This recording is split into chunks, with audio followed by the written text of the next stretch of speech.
Jagaraga merupakan perang yang terjadi di antara Koninklijk Nederlands Indisch Leger dengan Kerajaan Bali pada tahun 1849. Pada tanggal 8 Juni 1848, Belanda mulai mengadakan serangan terhadap daerah Jagaraga dengan menghujankan tembakan-tembakan meriam dari Pantai Sangit. Bagi Belanda, Pantai Sangsit harus dikuasai dan dipertahankan sebab Sangsit merupakan salah satu pantai yang masih bisa digunakan sebagai penghubung antara Bali dengan Batavia. Di samping itu, penduduk Sangsit dengan mudah dapat dibina agar membantu pemerintah Belanda.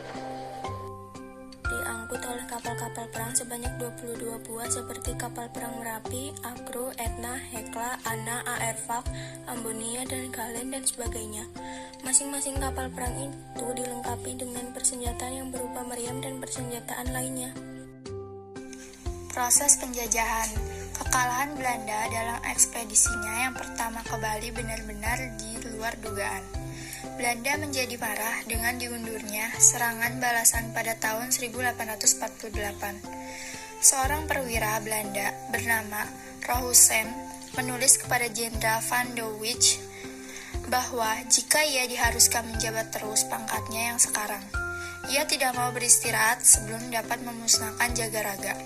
Dengan gugurnya pelatih Jelantik, maka berhenti pulalah perlawanan Jagaraga terhadap pasukan Belanda.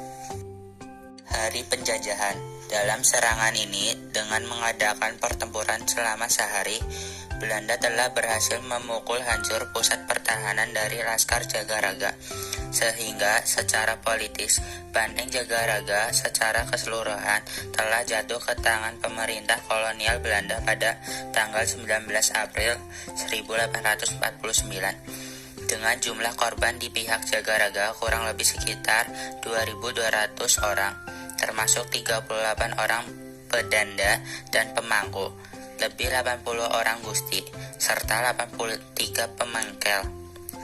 Sedang di pihak Belanda menderita korban sebanyak kurang lebih 264 orang serdadu, bawahan maupun tingkat yang lebih tinggi.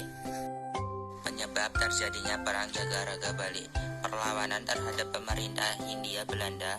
Perang Jagaraga berawal saat pemerintah Hindia Belanda dan Kerajaan Bali bersengketa tentang hak tawan karang. Pemerintah Belanda memprotes Raja Buleleng yang menyita 2 kapal milik Belanda. Raja Buleleng tidak mau menerima tuntunan Belanda untuk mengembalikan kedua kapal tersebut.